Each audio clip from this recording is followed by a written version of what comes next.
আজকে আমি কি নিয়ে কথা বলতে চাচ্ছি, আপনারা হয়তো আমার ভিডিও থাম্বনেল দেখে অনেকেই বুঝে গেছেন যে দুর্বল ব্যাংকের যারা গ্রাহক আছেন তাদের জন্য দুঃসংবাদ বলতে পারেন। আসলে এমনটা সূত্রে জানা যায় এই দুর্বল ব্যাংকের গ্রাহকরা টাকা পাবেন না। কিন্তু কেন? এই দুর্বল ব্যাংকের যে গ্রাহকরা আছে তাহলে এদের টাকা কে দিবে? আপনারা হয়তো অনেকেই জানেন, আমরা অনেকেই জানি যে বেশ কিছু ব্যাংকে টাকা না থাকার কারণে ব্যাংকগুলো গ্রাহকদের অর্থ ফেরত দিতে পারছেন না।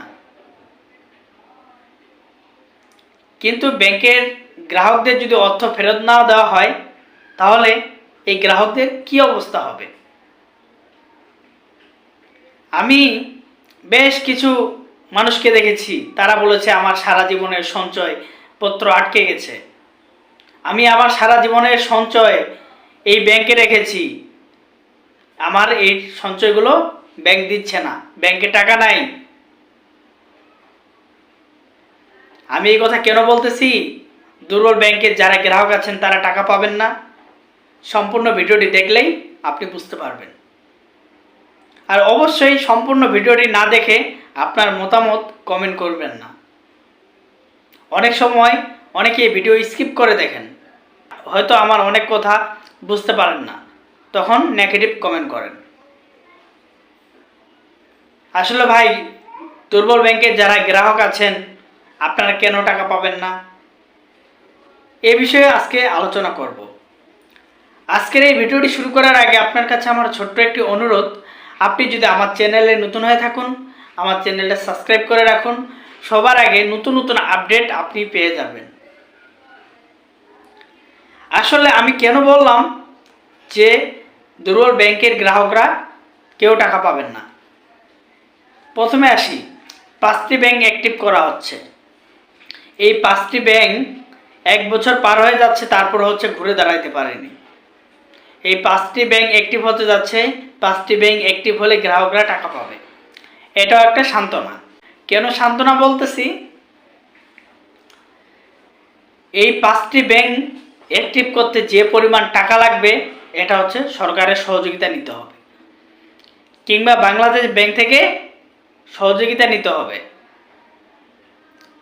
এই 5টি ব্যাংক অ্যাক্টিভ করতে যত টাকা লাগবে এই টাকা ব্যাংকে বিনিয়োগ করলে প্রফিট আসবে কিনা সন্দেহ আছে।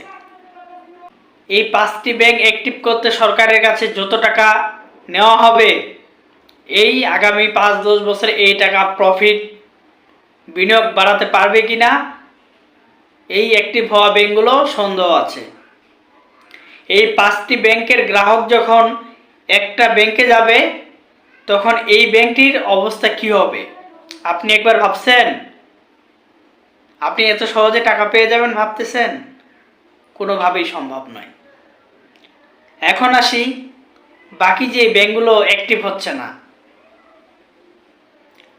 এই আমি বেশ কিছু ব্যাংকে খোঁজ নিয়ে দেখেছি এবং গতকালকে একটা নিউজে দেখলাম, আমাদের হচ্ছে বাংলাদেশ ব্যাংকের গভর্নর স্যার বলছেন পদ্মা ব্যাংকের ব্যাপারে। এই পদ্মা ব্যাংকে এত পরিমাণ গ্রাহক টাকা রাখছে এবং সরকারি প্রতিষ্ঠানগুলো টাকা রাখছে কল্পনার বাইরে। এখন আমাদের স্যার বলতেছেন যে এই বেসরকারি প্রতিষ্ঠানে পদ্মা ব্যাংকে গ্রাহকরা এবং সরকারি কর্মকর্তারা কেন টাকা রাখলেন এত টাকা? আসলে ভাবছেন? চিন্তার বিষয়।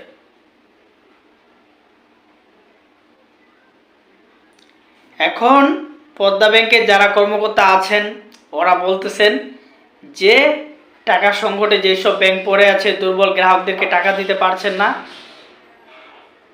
তাদের সরকারের কাছ থেকে সহযোগিতার প্রয়োজন, বাংলাদেশ ব্যাংক থেকে সহযোগিতা প্রয়োজন।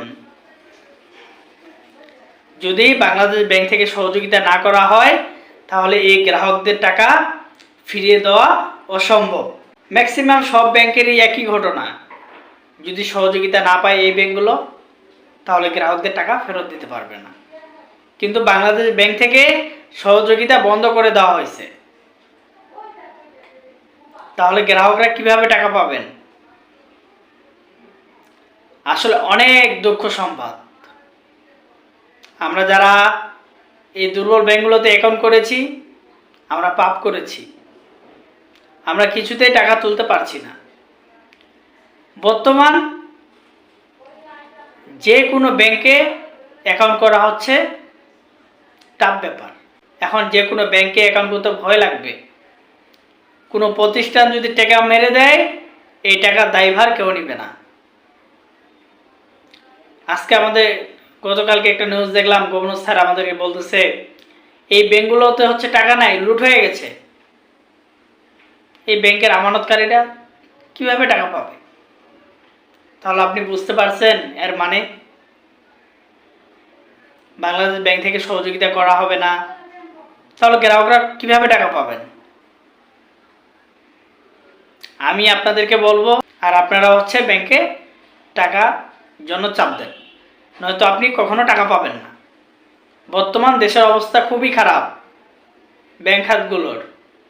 এই ভিডিওটি আপনার যদি একটু উপকার মনে হয়, চ্যানেলটি সাবস্ক্রাইব করে ভিডিওটি শেয়ার করে দিবেন, যেন সবাই দেখতে পারে। ধন্যবাদ।